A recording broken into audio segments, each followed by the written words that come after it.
consider the relevance of our social structures and ideologies in society, very often we view governments, politicians, and corporations as the guiding organizational and catalytic institutions responsible for the quality of our lives. This, of course, is true, but only to a certain extent. As time has moved forward, human beings have become more and more aware of nature, its processes, and thus has been able to derive inference about how to imitate nature in all of its creative glory. The result has been technology, which is what separates us humans from the other species as far as functionality. We have the ability to create in very vast ways. If we don't want to clean sewers, we can devise a machine to do it for us. At the beginning of the industrial age, a great majority of people worked in factories. Today, automation comprises 90% of nearly all factories. This has displaced humans and created a large artificial service industry in order to keep human beings in employment for money. This pattern is very revealing. The implication is that machine automation is consistently challenging the role of general human labor. This doesn't mean that humans will have nothing to do as time moves on. Quite the contrary. This implication denotes the freeing of humanity from jobs in which humans don't care to engage in, so they will have the time to pursue what they choose to. As an aside, it is important to point out that society today assumes a very negative posture towards humanity, retaining the belief that if human beings were not required to do something, they would just sit around, be lazy, and do nothing. This is absurd propaganda. The notion of leisure is a monetary invention, created because the oppressive, fascist basis of the employment institution itself. Laziness is, in fact, a form of rejection of the system. It is a quality that only exists due to the oppression and required servitude. In a true society, there would be no such thing as a separation of work and leisure. For humans should be allowed to pursue whatever they feel is relevant.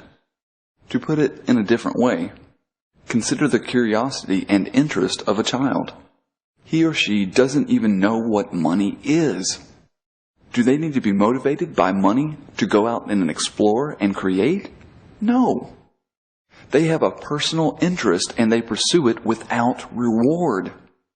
In fact, the greatest contributors to our society, such as Einstein, Newton, Galileo, pursued what they did without any regard to money.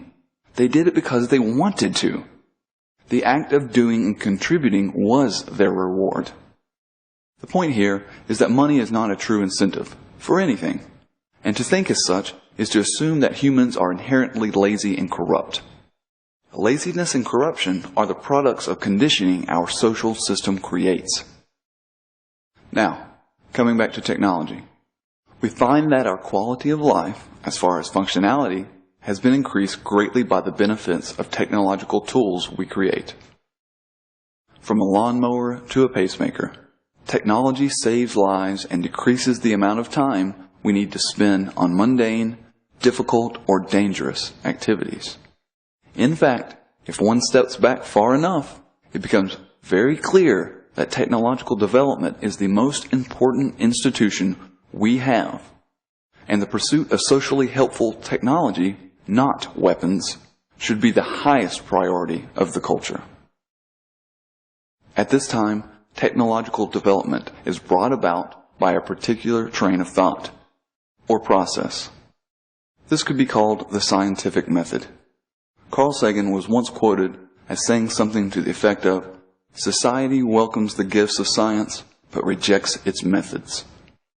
This is very true in the modern age, for what the public fails to understand is that science is not just a tool. It is a near universal functionality, which can be applied to society in ways many would not think about.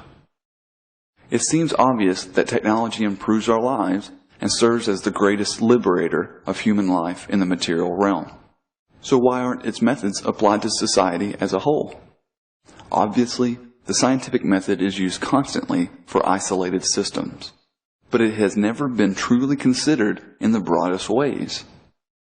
This is largely due to age-old superstitions which battle the logic of science in favor of a dogmatic, outdated, and highly romanticized worldview.